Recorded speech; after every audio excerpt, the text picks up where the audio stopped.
Hello? You can stand up here, walk around. If you're trying to do some cliff jumping, jump off, do a backflip, whatever. So YouTube called me up and they said, hey, if you run a van channel, you really have to do some van tours. It's really just the rules. Oftentimes it feels like YouTube just can't get enough van tours.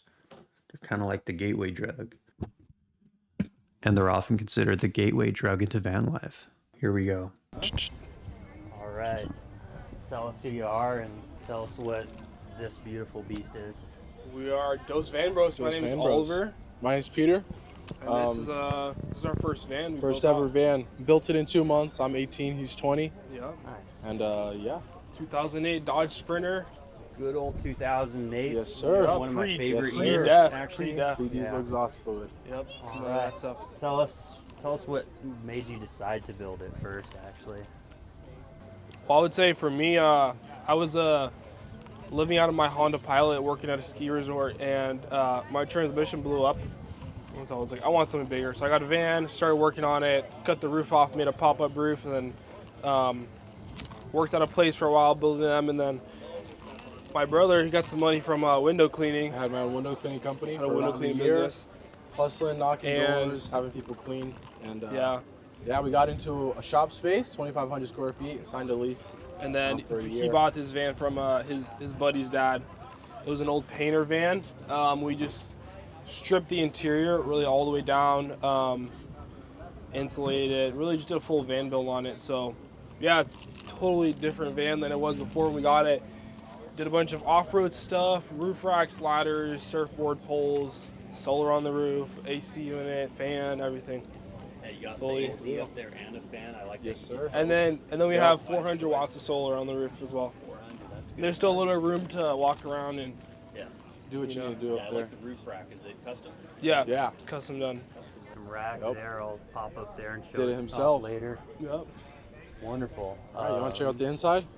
Hell yeah, let's go. This is it. In a sea of $250,000 vans at the expo, this one van that's nearly 2 decades old stood out to me. It's no secret that I'm a fan of the older builds between 2007 and 2009, but I've never really explained why. So in this video, you'll not only hear why these two brothers started their own company, but I'll also share a few secrets about these model years and what makes them so damn special. As an added bonus, I'll also describe what can be considered the Achilles heel of these model years. It's sort of that number one failure point that not too many people talk about. All right. A little bit of dust in here, but I'll come take a seat. So we got coffee set up, espresso machine right now. We're making coffee. This is the Galley, nice Korean countertops. Everything is half-inch Baltic birch. This drawer actually has charging in the back. I don't know if you see this. So you can plug in all your electronic devices in there, and then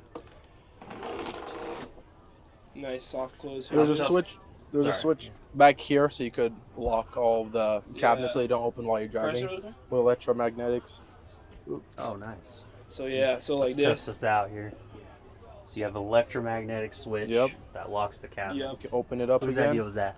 That was my idea. Shout out, I think I would say Lucas Rivera on Instagram gave me the idea. That's the first time I've heard of that, and that's Yep. very, very cool. And yeah, first time working with wood, built these overhead cabinets. Oliver sent me a YouTube video, and I just made it work. Yeah. Got everything you need in there. Mm. And They're yeah, there's pretty nice. custom little notches so you could fit your fingers in there. Love it. And yeah, we have a 35 gallon freshwater tank and then 20 gallon. All right, what did you guys use for insulation?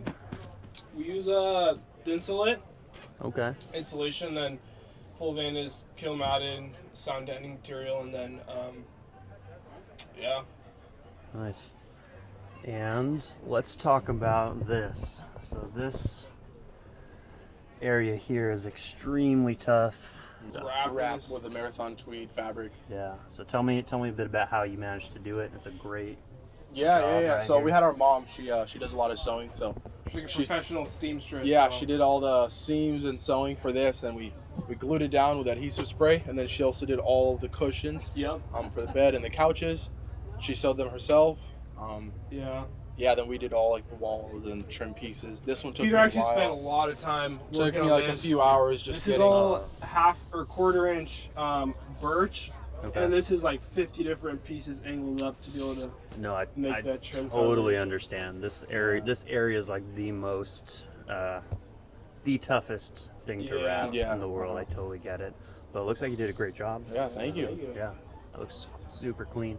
So even the pros don't really try and wrap that headliner. It is insanely tough to get the material to bend the way they did. Hats off to them for that. It is really the first time I've seen it done, and it is really just a fantastic job. If you're doing anything out there, don't touch your headliner. Leave that felt as it is on it. I promise you, you'll likely regret it unless you're painting it or something. Maybe you could get away with that, but insanely tough to do. Great job. I like how you just decided to angle it here and not just go with that. Yeah. That's a whole new piece right there. Yep. Looks so much better. And you did it throughout the side of the van. Wiring's going through here, the back of here, or no? Wiring goes through the actual ribs of the top, van, the so ribs, it's okay. in there. Nice. So Yep. Was it tough working? I'm sorry, remind me of this material again for the Corian countertops? solid surface, yeah. I did a few tours of the sort of $250,000 to $300,000 vans at this expo. One thing that I saw consistently across the board was the presence of these Corian countertops. So the fact that these gentlemen are doing it on their first build, that tells me that they're really not cutting corners when it comes to quality. This stuff is actually it's actually a really cool material, especially for camper vans. It's super lightweight and you can work with it like you work with wood. So So you cut this all yourself, or you had to get Yeah. it cut? yeah, you ourselves. cut it all yourself just with regular woodworking tools. You know, just make sure you have a sharp blade. But this stuff is like mold, mildew resistant, heat resistant, super strong, durable. You know, like you can sit up on the counters like this. Yeah. And yeah, turn the Love the water on. tap. Have a Oh wow, perfect. That's one of the coolest controllers I've seen so far. yeah. Kind of an Amazon buy, or is it specific or Yep. Amazon buy. Love it. Yeah, and then we have a 4-gallon water heater in the back, so we'll timer switch in here, turn that on, and then you have hot water. Cool. Yeah, and then for the benches, these are all. Maybe we can come around the back. All right, for sale. Those are the details there. $38,000.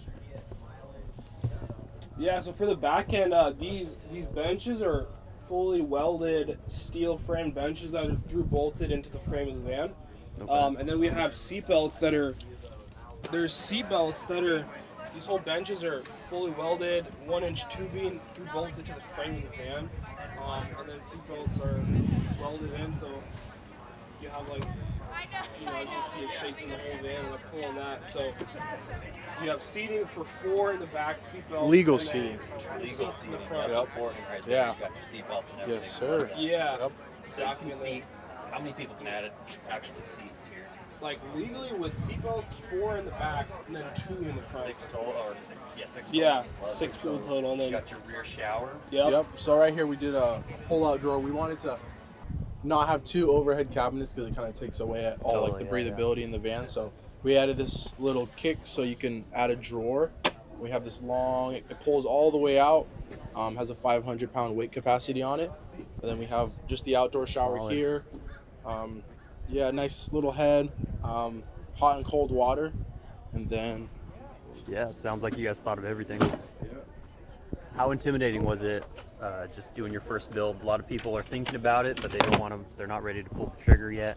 Advice on that? I would say with a lot of things, you can spend a ton of time overthinking things. Yeah. So sometimes you just gotta start and then figure it out once you're in Yeah. the middle of it. Yeah. I like how you managed to fit everything in without it feeling cluttered in there. I feel like a lot Yeah. of people want to clutter it up. And Yeah. Like, I wouldn't call it a simple build because you have everything. You've got power, water, Yeah. everything, but it's not, cupboards everywhere yeah. and a whole lot of space. Very Yeah. nice, sleek, clean It's design. not claustrophobic.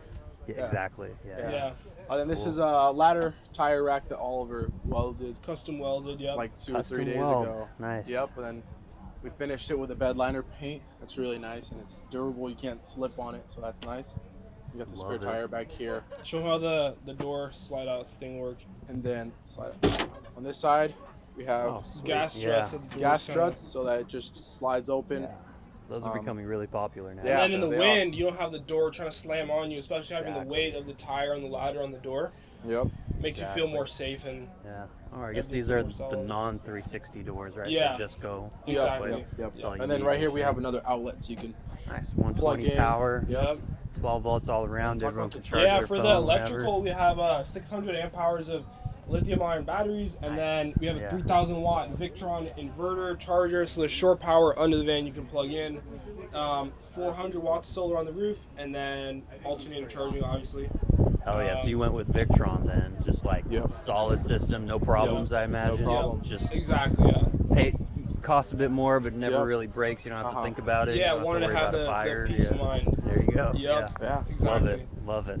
For most of us out there who are thinking about their own electrical system and you're debating between brands like Renergy versus Victron, for most people, Victron just kind of makes sense.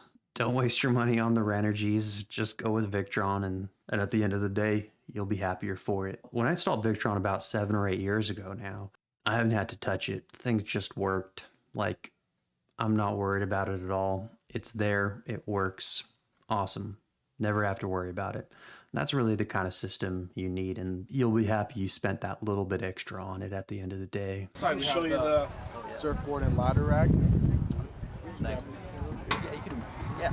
Be my videographer. Would be perfect. Yes, sir. Yeah, so right here we have the ladder and surfboard pole. Didn't get time to get to it, but there's little hooks that go on here, so you can put your surfboard in there, strap it down. We actually took a trip before these were painted and done. We had like 5-6 guys in the van. We had like all the boards just strapped across. The whole side was covered in boards, but yeah, super solid ladder. Here, you want to give us a peek of what's up there? Yeah. Just poke around a little bit. So up here we have two 200 watt solar panels, and then have these decking panels. So you can. I'll show you this. You can actually stand up. That's Yeah. awesome. There's those Stand like, up here, decking walk panels around. across, If so you're trying to do walk some cliff around. jumping, you know, Yeah. jump off, do a backflip, whatever. Walk around, but super sturdy. Right. You guys welded that as well, right? Yeah, this is all custom Yep. done. Love it. Right on the rim. And then 12 volt AC unit, the whole house fan, and then If there's ever a better roof rack that's been custom done, I haven't seen one. That's really the roof rack you want. Close to perfection from what I can tell, so good job on the welding side. If you do want custom welding, these guys are quite good. here's our fresh water fill. Put a hose up to it. Sweet. So, what's the advice you'd give on people who are thinking about doing their own build versus buying? I imagine you're happy you built versus bought. Yeah, 100%. no, for sure. Yeah. I mean, I would say if you're ambitious and you have a certain level of a lot of it's just common sense. You know, if you can watch a YouTube video and follow instructions, you can build a whole van. It sure might take you a long time. If you have basic handyman skills, you can really do anything you put your mind to. It's just how much money you're willing to spend, how much time you're willing to spend doing it. For a lot of people, it doesn't make sense for them to spend, you know, a year learning and figuring out how to do woodworking and do electrical. So that's why they would go with someone like us who already knows what they're doing, come to us and have us build out a van for you. So You guys working on some builds right now as well? yes, once we Some sell more this, we're gonna builds? get started on some more builds. We have a Love it. shop. We're in West Sacramento, so What's next? Is it gonna be the same size, a longer one, extra long one, or We're a sprinter? Thinking or 144 again, probably a another sprinter. Hopefully a newer one. 2019 plus Okay. Sprinter. Okay, We're not nice. going to go as crazy on the build, but I think the one after that, we're definitely going to ball out and make it really nice. So, Yeah. Then he has a pop-up for Econo line that we're going to work on a couple vans from now. Yeah, maybe a 4-wheel drive swap on that. Yep. It's coming soon. 773. So you guys have shop space. So Yeah. Yeah, Yep. exactly. Whatever you need to do, right? Yep. Straight up. All right, gentlemen, it's been a pleasure. Yep. Thank you. I really cannot describe to you just how exceptional this is for their first build. These two brothers weld, they do electrical, and they do woodworking. And from what I can tell, they did a pretty damn good job. Ultimately, they kind of have those FU skills, meaning if you have them, you're kind of in infinite demand. Each one of these skills individually can get you a decent paying job. Put them all together, you just might be the most useful person in the room. All this to say, if you haven't already, learn to use your damn hands. If you haven't have made it this far, it's a good reminder that life's not a damn dress rehearsal. So whether you're just starting out like these young men, or maybe you find yourself like me on the wrong side of his 30s, without much to show for yourself, with a bit of grit, you can always make stuff happen. So go check them out. If you're in the Northern California area, I wouldn't hesitate to give them a call. So I might have just gone on a big old rant and forgot what I was going to say about the van. So here we go. The cool thing about the model years of 2007 to 2009 is that they combine a lot of the old technology with the newer body style. This is only for US model years, by the way. So Europe and Australia, they're a little different over there. Ultimately, during these years, you have the thicker timing chain. Newer timing chains look like this, older ones look like this. The most useful thing you got to know about these is that most modern emission stuff, that is the diesel exhaust fluid and NOx sensors, don't exist. They were introduced in 2010. So that means that 7 to 9, you're really dealing with emission standards that are more closer to the cult of the T1N crowd than they are to the newer sprinters. And I don't care what other YouTubers tell you that anything over 2007 has NOx sensors. Quite frankly, a lot of these bigger channels really don't know what they're talking about when they decide to bring on a sprinter and talk about it. Maybe that's worth a video in itself, who knows? Now, the one downside to this model year is that they just introduced that big old DPF filter.